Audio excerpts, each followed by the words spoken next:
Welcome to PCMC. I'm Mike Bongiorno. I am joined today by one of my greatest friends, Ms. Nadia Kader. Hello. How are you, Nadia? Fantastic, Mike. How are you? I am fantastic. We were just talking off the air that this is episode 298. I'm so excited to be that close to 300. It's like watching someone about to roll a 300, but then you leave right before they throw the ball, like in bowling. Yeah, and that's what's going to happen. I was not invited to the 300th episode. Well, for that, I apologize. Yeah, you should. No, fine. I don't care. It's great. No, but I know. Well, let me take this opportunity right now to say thank you for your contributions to PCMC. You've done a lot of episodes at this point, right? I mean, I don't even know offhand. Going back years. I don't know either. I feel like I'd have to go to your page and just like manually count because I can't even remember. But it's been great. Mike, you put together a great kind of like little community of nerds to talk about stuff and to share with other nerds around the globe. It's fantastic. That's all I've ever wanted. It's all I've ever wanted. To live in a little nerd paradise of our own. I really want to normalize. I know like nerds are like normalized now, like everyone like Hollywood is all about like making comic book movies and stuff. But I want to normalize it to a greater extent because recently I was at a work thing and I met a work person, let's say. Okay. So a colleague? No, more of a mucky muck, someone way above me. Oh.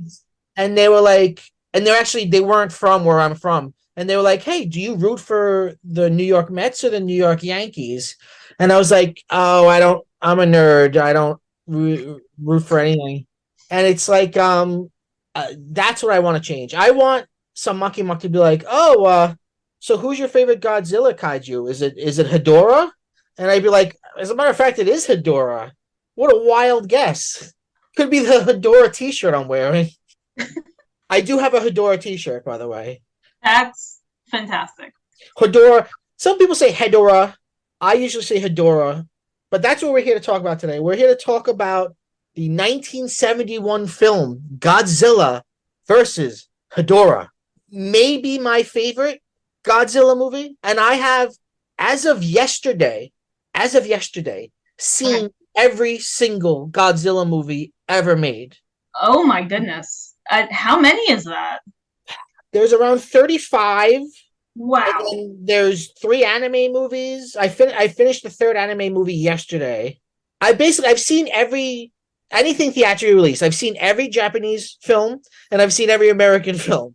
I'm so sorry. You had to watch that Matthew Broadway Godzilla movie? I rewatched it because I was like, well, let's give this one a chance. I haven't seen it in like years and years and years. And it's still pretty bad. Mostly because it doesn't want to be a Godzilla movie. It wants to be like a Jurassic Park movie. That makes sense. It's like he doesn't even have the atomic breath. I think the filmmaker said like, well, we want to keep it more grounded. And it's like, all right, this is a crazy concept. Like him having atomic breath would be the thing over the edge here. He's a giant monster. Also, apparently, like and mind you, I have not watched this movie in more than 10, 15 years. Wasn't it like Godzilla was a hermaphrodite creature and laid eggs? Is that what happened in that movie? Something like that. They don't use that word. They still use masculine pronouns. and they say Godzilla, he reproduced asexually. Don't know why. Well, I know why, because they wanted a scene that was like the raptors from Jurassic Park. So they Right. had a scene of a bunch of little Godzillas. Which I remember that. I remember the eggs, and they were trying to blow up the eggs. You know, I didn't have the vocabulary as a child, but I do now as an adult who has a master's degree in, cinema, right? But I was like, I don't know what it is about this movie, but it is not good. Yeah. I and upon reflection, mind you, I still have to watch it. It's still like, yeah, this is bad. This is really bad. Well, you and I also went to see the second American attempt, right? With Bryan Cranston. Right. And I didn't like that one. And I just rewatched it and I still don't like it. No, and I can't even remember why. And I haven't watched this since you and I went to the theater to see it. And wow, when was that? 2014. Oh my goodness, that was Almost years. 7 years ago. Wow. Okay, time is flying, and we are getting older. Um, You just realized that the second. this moment, I forgot I was not 25 anymore. But but your younger sister used to be a student of mine when I taught, and she just got married. And yeah, whenever former students of mine do very grown up things, I always think, "What are you doing? That's not possible." yeah. While we like watch our cartoons, we're like, "What? You're having kids?" Um, Jeez. So You know what it was? It was like, so it was 2014, so things were still in that Batman Begins gritty reboot weird world where people thought a dark visual aesthetic equaled um high profile or equaled like this is prestige. So it was very, very dark and dour looking.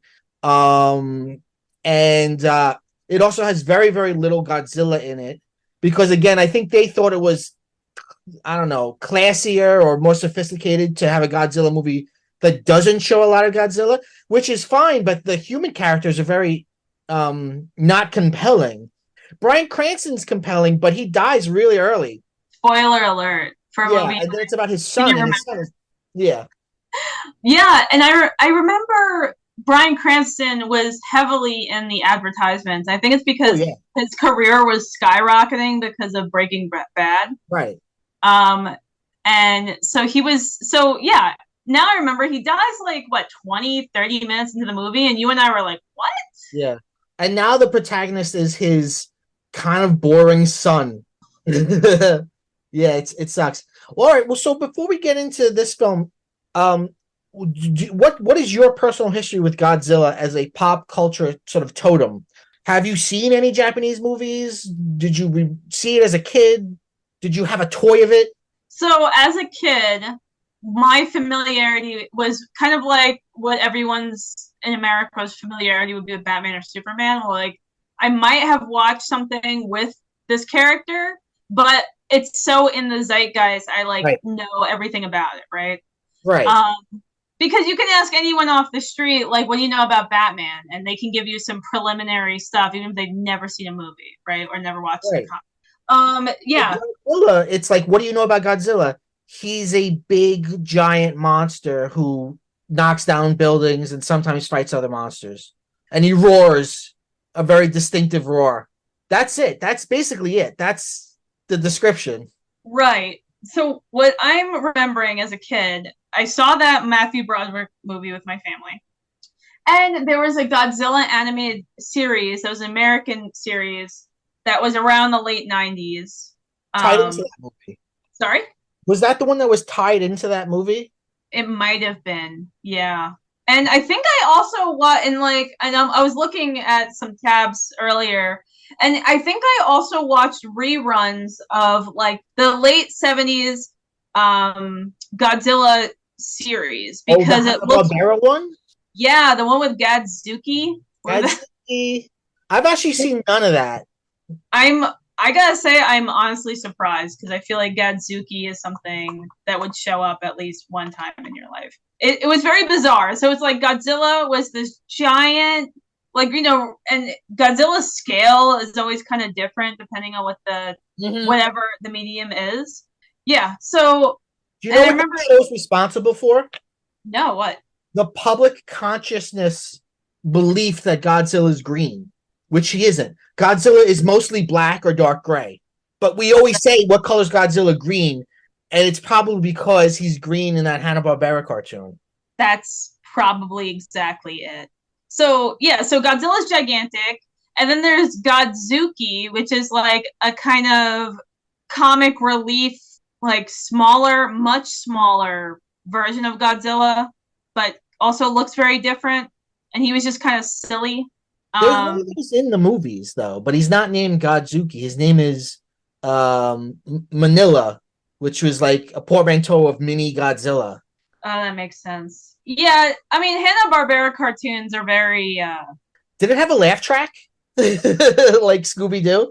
Oh my god! I wish I could remember. All I remember was it was like around the time, and they would play it in blocks with Johnny Quest. Oh, so like their action stuff. Yeah, so I think it was more actiony. I don't remember a laugh track, but there's definitely Godzuki was a comic relief.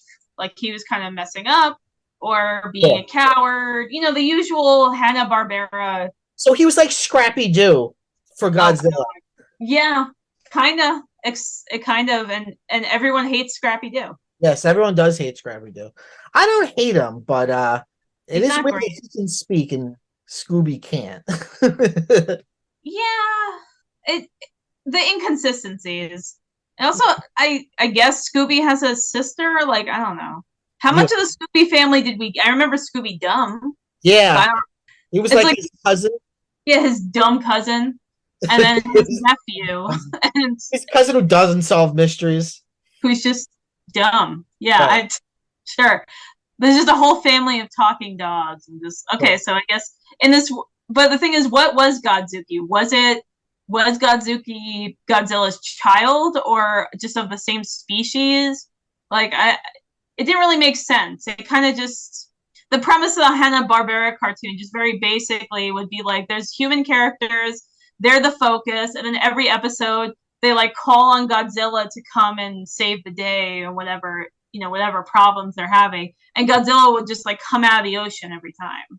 Right. And Godzuki just did whatever he wanted, I guess, because he's a little scaly moron. Yeah, so formulaic, probably. Probably what? Super formulaic. Oh, it was, absolutely. Because I think they used the same animation of Godzilla coming out of the water every time. Sure, of course. Because it was Hanna-Barbera. Everything was like on a shoestring budget. Yeah. I never had a Godzilla toy, but I definitely wanted one. Did you ever have one? I think I had some from the 1998 movie. Because I liked it as a kid. Mm-hmm. I have a Hedorah figure that I just got because, as you know, I love Hedorah. Well, which version of Hedorah is it? Because Hedorah like switches a lot in this movie. That's right. He has, or they have 3 forms. There's the swimming one, the walking one, and then the flying like a UFO one. I have the sort of walking Hedorah. I like that one. The flying saucer one, it looks like a flying saucer, but when it flipped over at some point in the movie, it looked like a horseshoe crab. So yeah. I was wondering if that was the basis, and it was a coincidence that it looks like a UFO. Because Hedorah also had a tadpole face, so it was like they were kind of mishmashing amphibious and aquatic kind of stages. Right. But Hedorah is made out of pollution, but also comes from another planet, but is thriving on our planet because of our pollution. This is a big message movie. Big message movie. Which in some ways, despite being very different from like other Godzilla movies, it makes it a lot like the very first Godzilla movie, where there's a pretty strong message it's trying to send. Right. Actually, now that you mention it, I remember I didn't watch the original Gojira movie until I was in grad school. Because that was like, or undergraduate, that was like an intro to film class. They always show Gojira. And that was very heavy-handed. We have to take care of the earth, and this is our responsibility. I love Um, it. I think the very first one is very good. it is. It's not what you think it would be because of, I mean, basically the comic bookization of like that's not a Right. word, but yeah, I of mean, everything in creating franchises, right? But well, it's not. It was never meant to be a franchise. well, in this film, right? This is this is the 11th Godzilla film made, the one we're talking about today, and he is securely in his "I'm a superhero" role. He's the good guy. The little kid in the movie looks up to him. Was that surprising to you? You know, I have to say no, simply because Godzilla kind of alternates and like, and I know you have way more experience with Godzilla than I do because of all of you've seen. But if you compared like the Hanna-Barbera cartoon, he was the good guy. Sure, yeah. In the original, even in the original Gojira movie, he wasn't necessarily the bad guy because the human beings were responsible. So Right, it's that's right. interesting. So Yeah. I wasn't really surprised so much as like also how the Japanese handled Godzilla is very interesting because I was just talking about this earlier. My partner is like comparing, so like in American movies, generally speaking, right? It's like there's always a villain, and it's always very clear that this villain is like the main problem and that it's all within themselves. But Yeah. when you're looking at these Godzilla movies, just the two that I'm comparing, it's like Godzilla isn't necessarily the villain. It's more like we have to take responsible for this problem that human beings cause. Whereas like in American movies, it's never really like that. It's just there's a bad guy that showed up and we have to go defeat it. Mm-hmm. Well, to me, what's interesting about that is that when you look at the first Godzilla is 1954, so it's so close to the war, it's so close to the bombing that it's almost like a wound that's only like half healed that you're Mm-hmm. ripping open again. You know what I mean? Like anyone in the production, anyone watching it when it first came out, you have firsthand experience with the war and with the bombings. Um, Yeah, absolutely. so I feel like that pain and dealing with that pain is all over that first movie. But you also notice though that when you watch that movie, there's almost no indication that there yes, there's the nuclear, bomb or and waste and stuff, but there's never any indication of who did it. No, There's no right. like there's nothing. It's like you can jump in and watch that movie and not even realize if you have no understanding of that kind of history of World War II that Americans were responsible. And I think that was such an interesting take. And in the film, no one says this is the Americans' fault. You know, No, it's more about we have to work together to solve a problem that human beings cause. And and I think they don't even directly speak about the bombings during the war. The Nagasaki Hiroshima bombings. They talk about nuclear testing. So they're not talking about it yet. Of course, it's entirely about it. To me, the right. most heartbreaking scene um in the original film is there's a scene where like there's a fallout shelter and there's all these people there and they look kind of like refugees. They've had to be like leave their homes and they're all like disheveled and you see a bunch of cute little kids and then there's a doctor with like a Geiger counter or whatever detects radiation and you see that it's like crazy. So you know that these little kids who are like cute little kids like they are severely poisoned. And it's Oh so yeah. dark. By the way, that Godzilla being radioactive, as the series went on, they really dropped that. Mm-hmm. He's not really in this one. He shows up, he saves the fucking day. All right, You know, so yeah, sorry. sorry, I was just the thing that was kind of funny about that is that Godzilla exists in this world, and there's really no kind of like helping the audience understand that. It's really from the very beginning, everyone knows Godzilla exists, and he's just a part of Japan. Right, the little kid is playing with Godzilla toys, and these were like real Godzilla toys that were out in the market, and he's like having a great time. I mean, he lives in a world where Godzilla, the real Godzilla, exists, not Godzilla movies. Yet he plays with the toys and he loves them, and his uncle's like, "Oh, you love Godzilla, right?" And he's like, "Yeah, Godzilla's the best." I mean, there's a line early on where the uncle says, is Godzilla your favorite? And the kid says, yeah, he's a Superman. Right. And at this point, by the way, in this sort of stretch of the movies, there would often be a child character because kids were such a big part of the audience. They started aiming the movie at kids.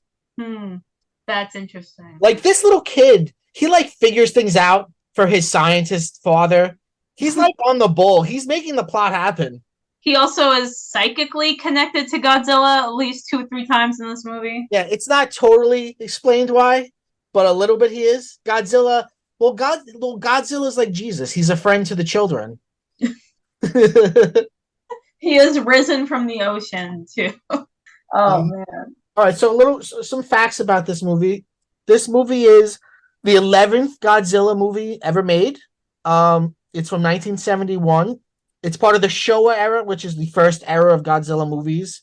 The first 15 movies. It has a big environmental theme. The bad guy does have alien origins, but is basically a pollution sludge monster who eats smog and gets more powerful with imbibing pollution. This movie was directed by Yoshimitsu Banno, who only directed one Godzilla movie.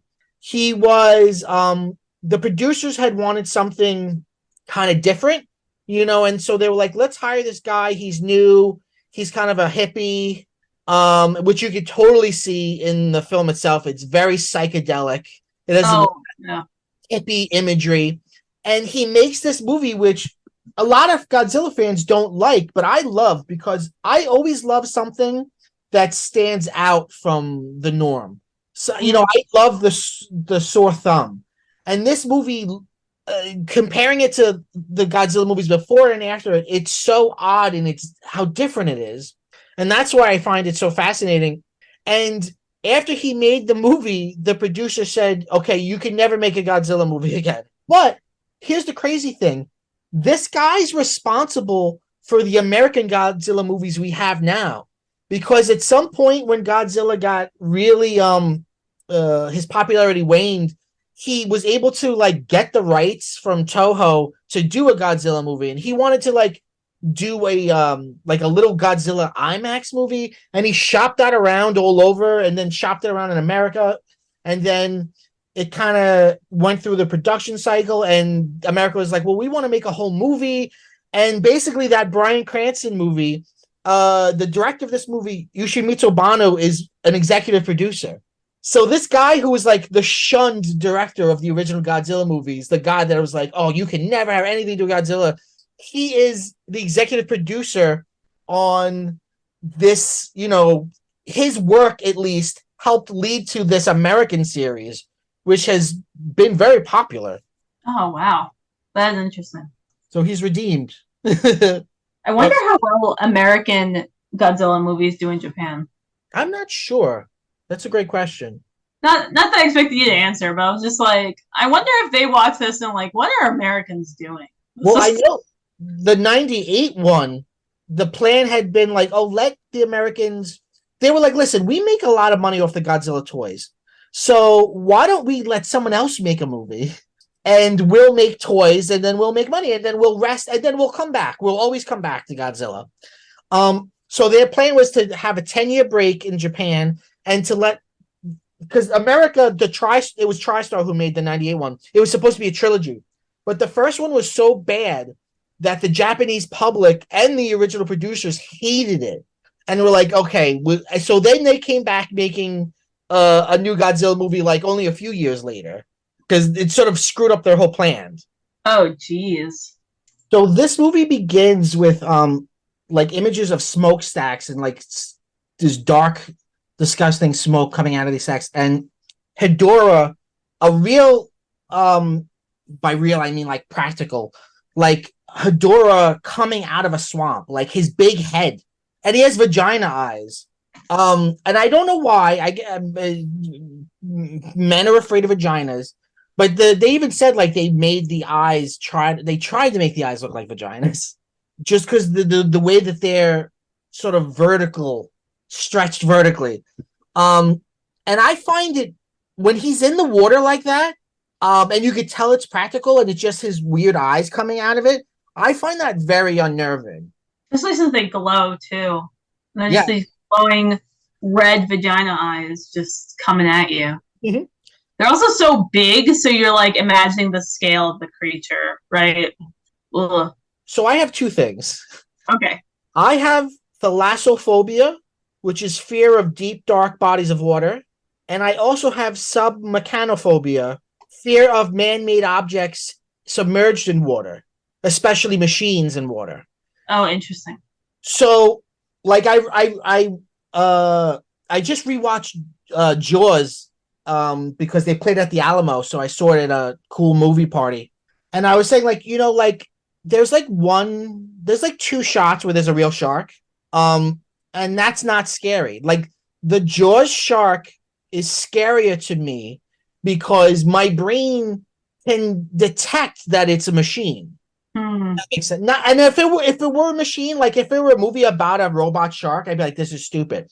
But it works on this uncanny level where it's supposed to be a shark, but there's just something off about it, and it freaks me out. So Uncanny Valley?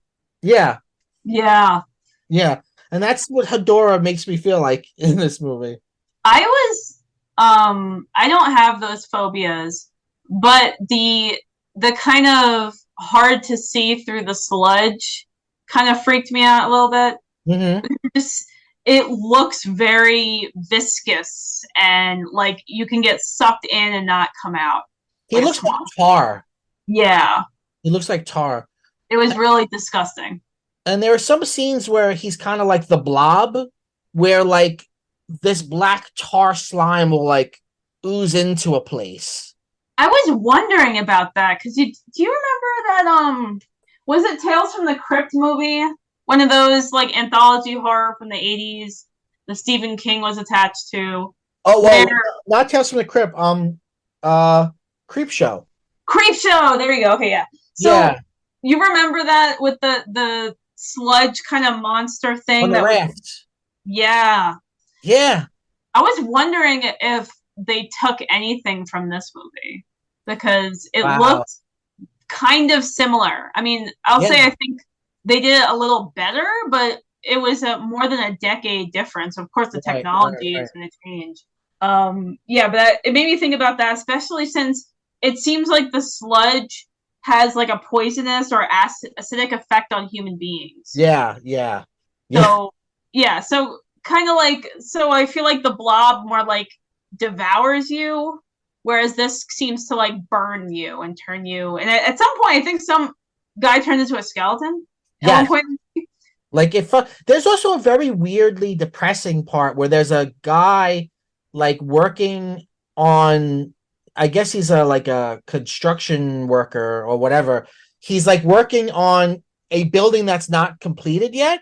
So it's just the steel, bones of it. I don't know anything about construction. Right. But it's like, it's all steel framework. It's not, and Hedorah in its flying mode is coming at him and he jumps to his death, which is to me more depressing than the monster killing you. You basically, out of fear, committing suicide. But on his way down, he becomes bones, and then we see his bones on the ground. What does that mean that, like, technically then Hedorah killed him? Technically, but he made the last moments of his life even more horrible than they would have been.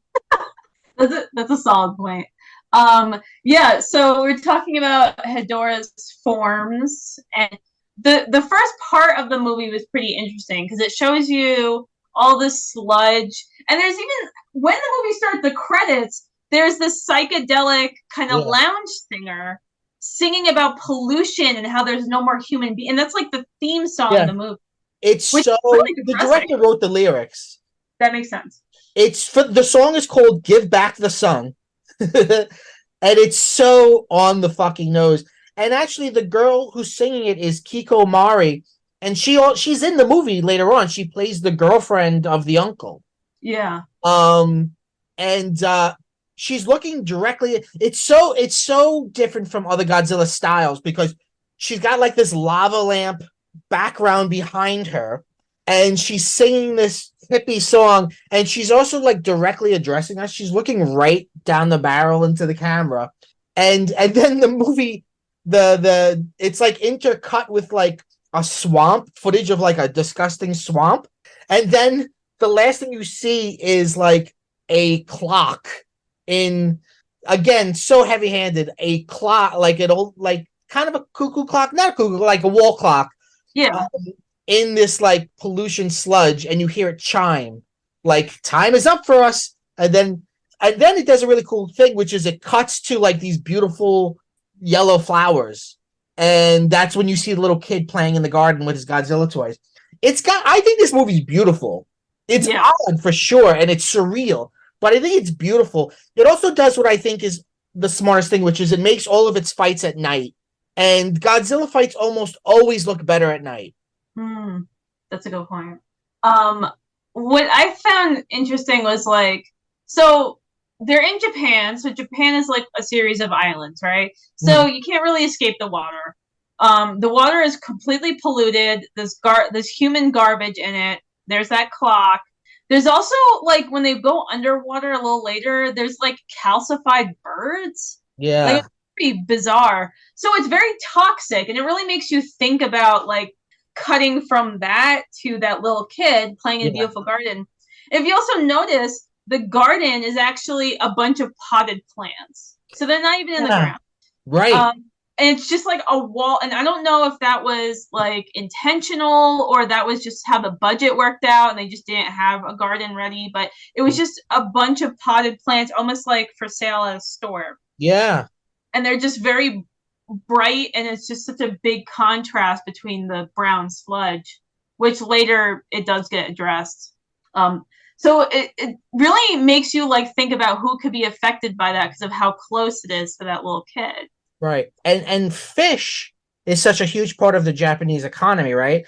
And like this fisherman who I guess is like a neighbor to the central family, like the central family is this professor scientist named Dr. Yano, his wife Toshi, her younger brother Yokio, and then his young son Ken. And this like fisherman is like, I found this weird tar tadpole thing, and it's this weird monstrous thing that doesn't exist.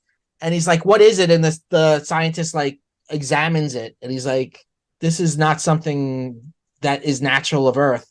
But fish becomes a big theme. Like later on, in one of the more bizarre moments, the Yokio, who I just called him the brother-in-law. He's the brother-in-law of the scientist, but he's also the uncle to the little kid. And so I usually think of him as the uncle. He's like in this bar, this like club that appears a bunch of times, and everyone all of a sudden has fish heads. That was so like, weird. But then it cuts and they don't. So it's clearly a vision, but it's weird as fuck. And it's never addressed either. No. There's a couple of really surreal moments. The other really, really surreal one, which I love, is at the end, these kids, to like, I don't know what they think they're going to accomplish. They decide to have a like party at the base of Mount Fuji to like, I don't know what, save the environment or whatever. And there's all these like kids like hanging out and listening to music and dancing. And then they cut to, in like a field, a bunch of like gray old people that look like ghosts. They look like specters, just blank face staring at the kids. And it's like, are you actual ghosts? Are you just representation of the last generation? It's so weird because it just comes out of nowhere and you're like, who the fuck is that? This group of like weird old people. Yeah, that was so bizarre. And then they never really address it. So you're like, no, it's not explained who these people are. I more like, I think it could be more, I mean, not a metaphor necessarily, but just a comment on just like, because you see that too. It's like, what I've noticed throughout this movie is there is a lot of joy in it. And you're like, there's so many instances of people like enjoying themselves and having fun and being together. But then also there's like constant monster attacks.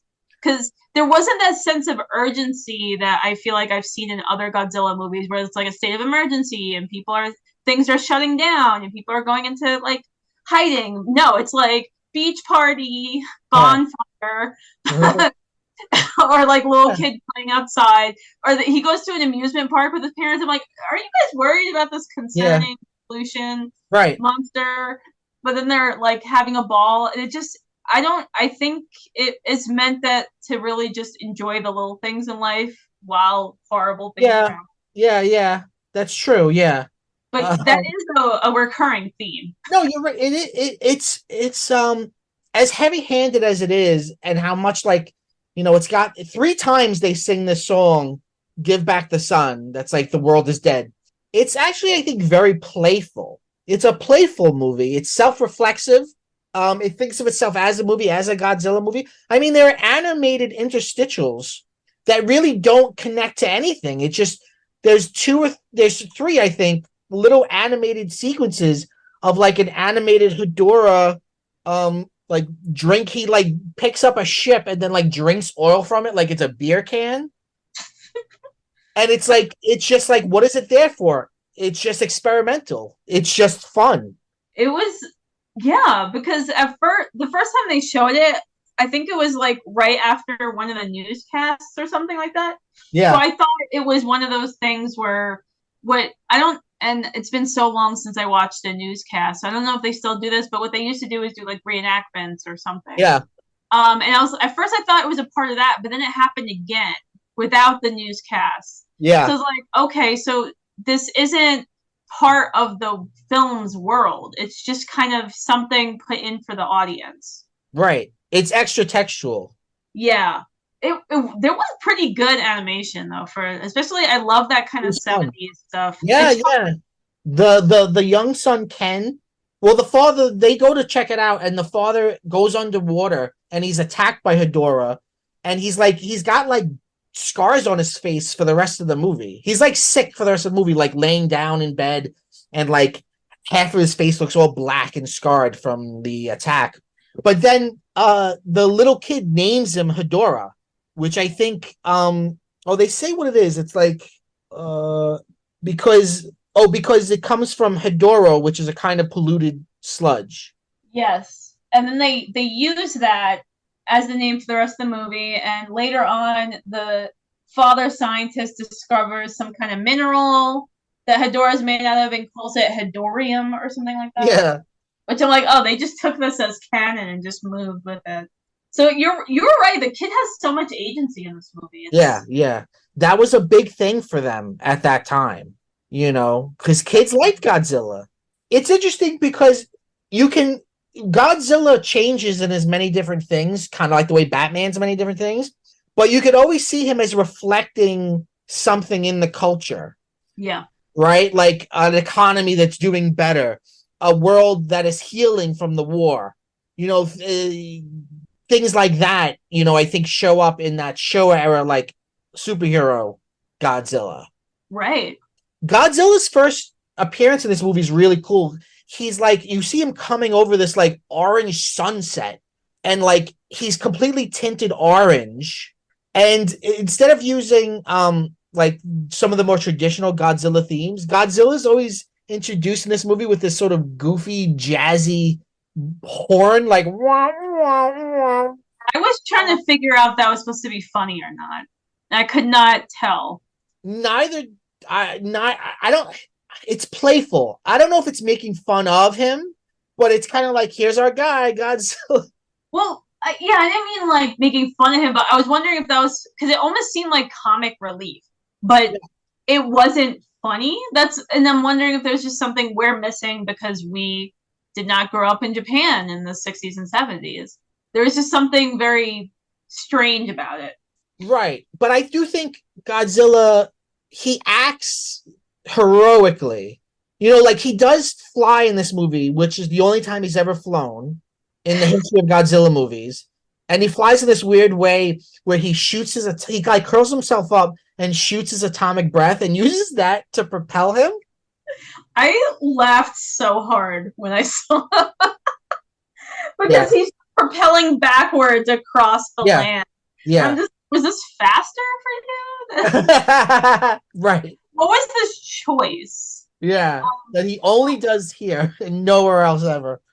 So, on a side note, I was just thinking about how earlier you said that the Godzilla like movies kind of move away from the atomic history Yeah. after a bit, right?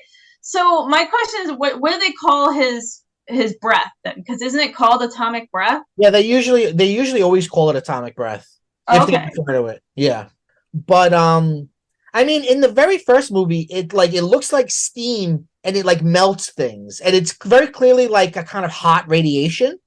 Right. Whereas by this point it's like a laser coming out of his mouth. Like, Like, sure, what? you know.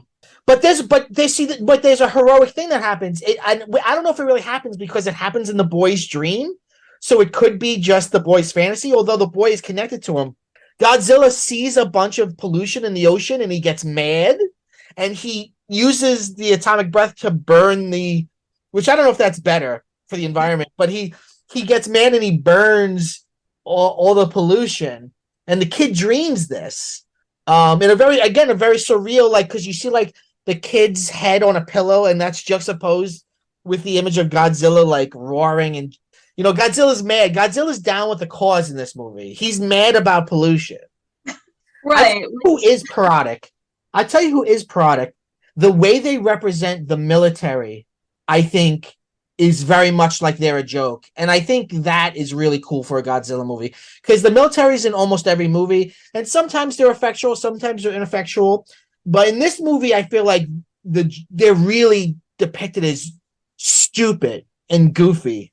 I would say also it's only one scene, but I remember the first time they show Hedorah on the smokestacks just sucking up all that smog. Yeah. And someone calls the police station and it's just like a close up of a policeman's head. And he picks up the phone. He's like, what? Of course not. Hedorah is a sea monster. Like, that's the absurd thing. Not, right.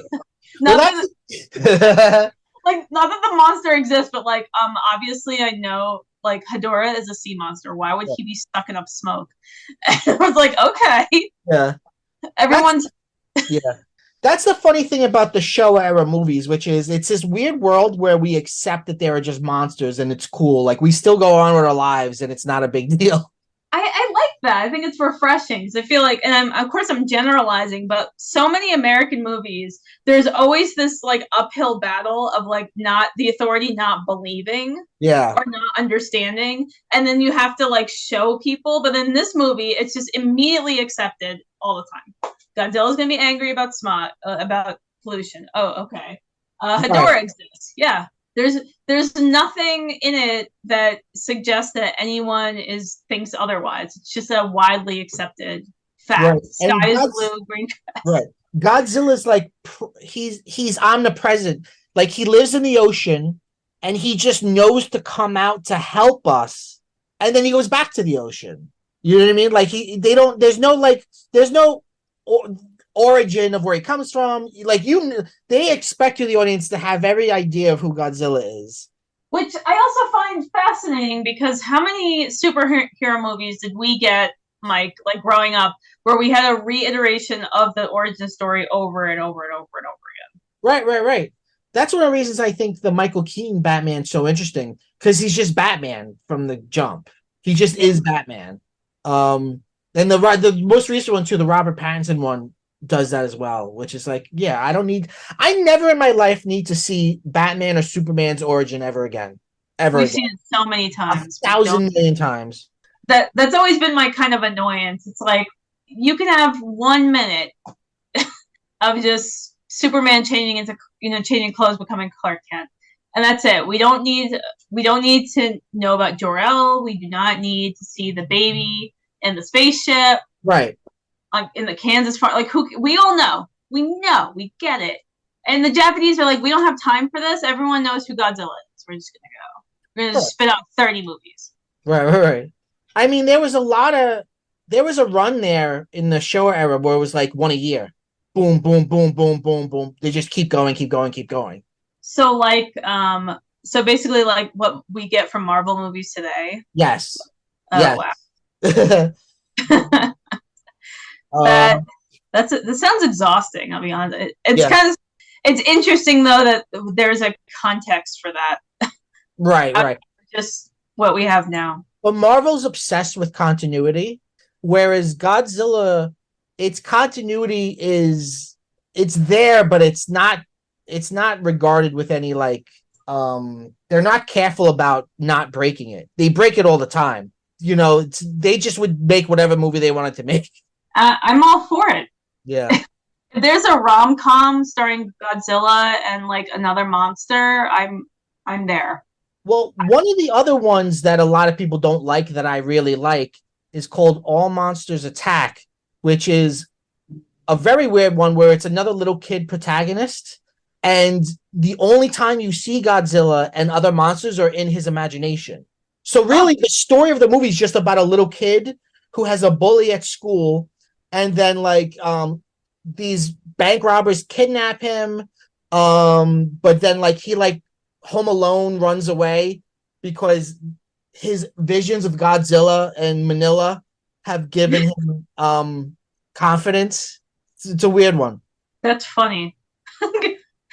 the confidence in you. Yeah. There's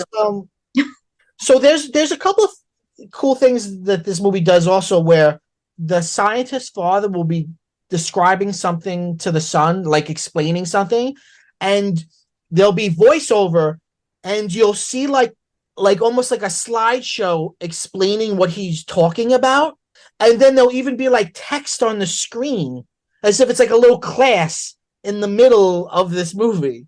Like he does it when he's explaining like how pollution works, and he does it when he explains later on like what a nebula is. Yeah, that was weird. Nebula. That was teaching us things. I was like, wow, we're learning. So what did you think of that hippie club? We see it a few times. It seems wild. It's so weird and fun.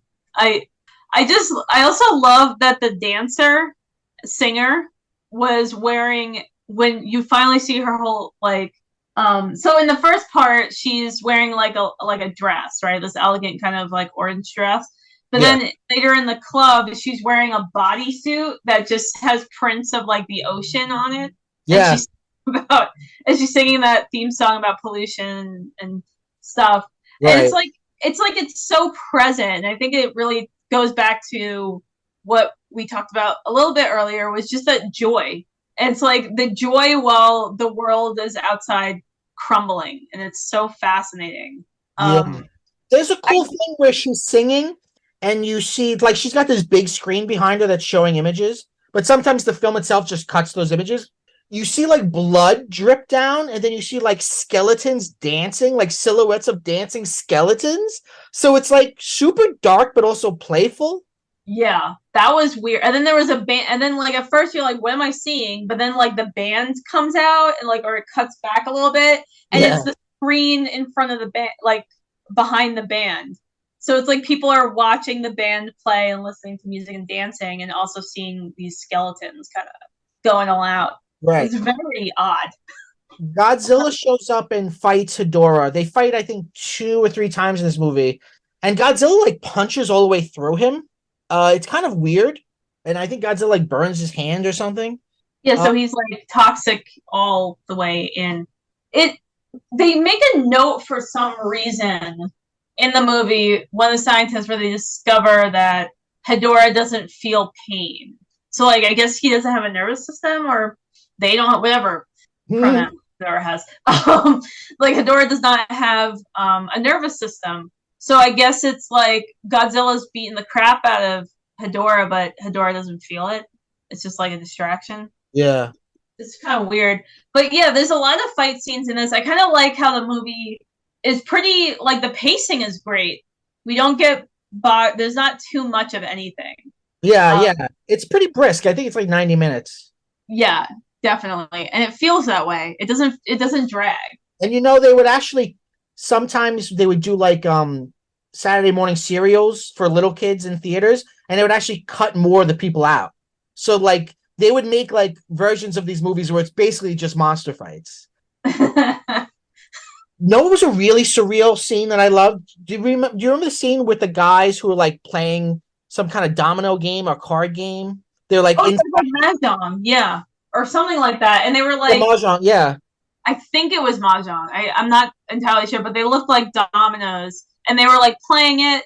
But then like Hedorah like flings sludge, and it just flies across and goes through their window, and it just kind of like turns them. It just kills them. Like they don't turn into skeletons, but they kind of just die on impact. right. You cuts to them and like the whole room is sludge and like their body parts are just like sticking out in weird ways. It reminded me of the last image in Un Chan Andalou, right? Yeah, The where they're like on the beach and like the girl's like arms are like coming out of the sand. yeah, that was so. Super surreal. Super surreal. Yeah, and it doesn't. It's a little inconsistent with what we've seen. Yes. Right. Um, Okay, there's not a consistency. Like how he affects you. Sometimes he sometimes he like burns you completely up.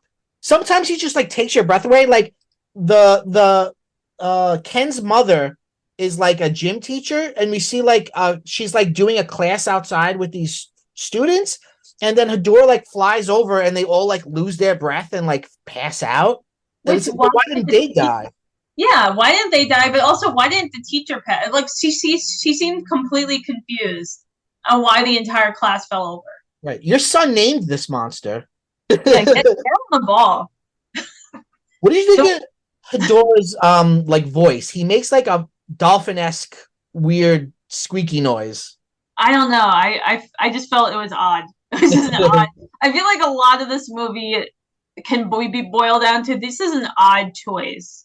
I'm not saying it's good or bad. It's just I don't understand it, and Yeah. I'm enjoying it, but I there it just kind of happens because so he has those three forms. One of them looks like a hermit crab. Um, as a he starts off as a tadpole, but then he also makes like a dolphin noise. It's like it's Yeah. all very inconsistent. I'm not saying that this movie has to make sense. Right. It absolutely does not, but I just wasn't sure what. And then also when they said that it could be came from outer space, so why would it sound anything like some stuff on Earth? Right. Right. Right. Right. I don't know. I kind of didn't even think about it. Like it didn't even register to me. I was just like, this is just odd, but I'm gonna keep watching. What did you think of it? Uh it's unnerving. It stands out compared to other Godzilla foes. Usually they all kind of just roar. The fact that he makes this like dolphin sound, it's weird because he's like he comes out of like the water, and then there's like the weird fish tadpole that we're introduced to. So like he's a lot of things at once. Like we're told he's from an alien world that landed here and thrived on our pollution. And we're told he's pollution, but he's also like a sea creature. Yeah. And he sounds like a sea creature. Yeah. So, I mean, yeah. Well, what does that mean? Like, does that mean that?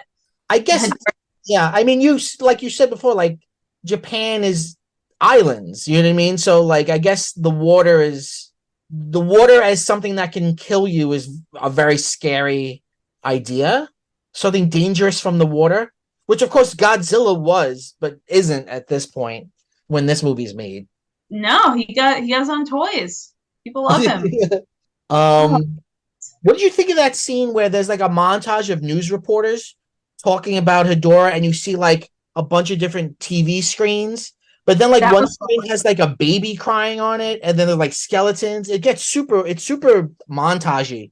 And then it gets then they all change into colors, and it's just this is so odd, and I keep using that word, but it's just so hard else to describe him. Like I haven't quite seen something like this before, and it's visually interesting. But what does it mean that people are in a panic, or that it's dominating the news cycle, or what?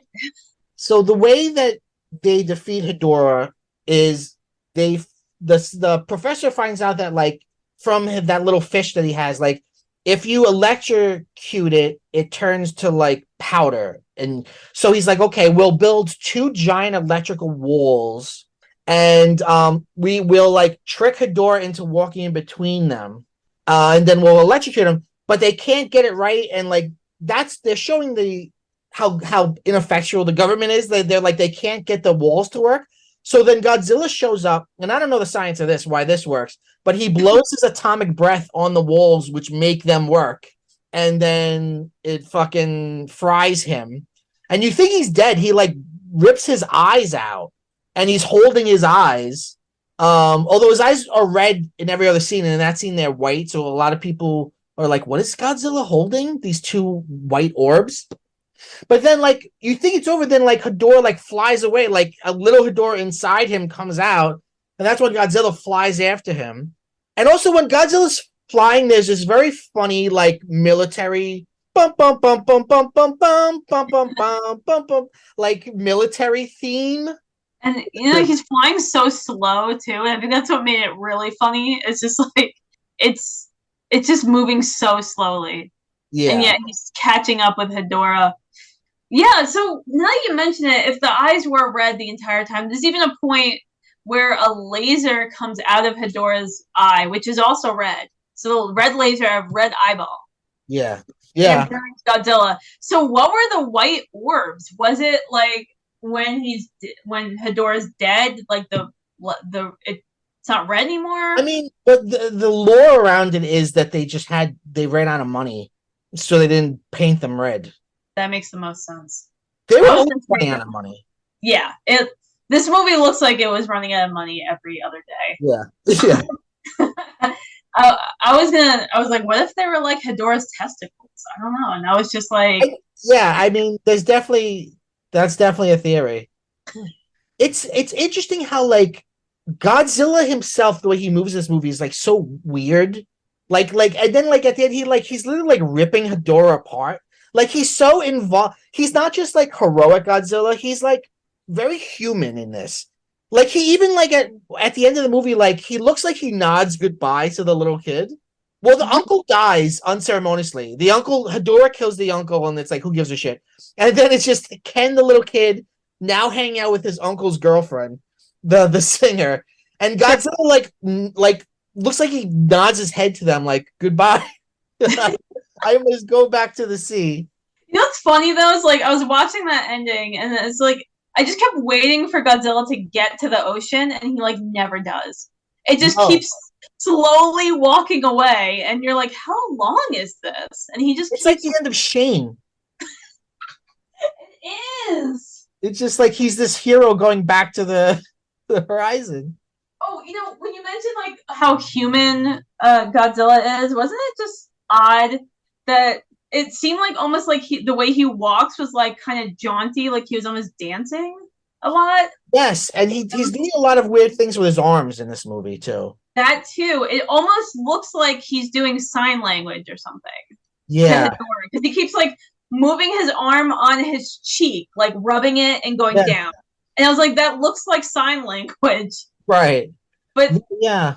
But American Sign Language, and this is Japan, so Japanese Sign Language is going to look completely different. But that was just so weird because he does it multiple times in the movie. Yeah. You're just like, why is this happening? But then it also looks like he's kind of egging Hedorah on, almost like a wrestling match. And at one point, they're actually wrestling. Like it's wrestling Yes. move. Yes. Yeah, it's weird. I was like, okay.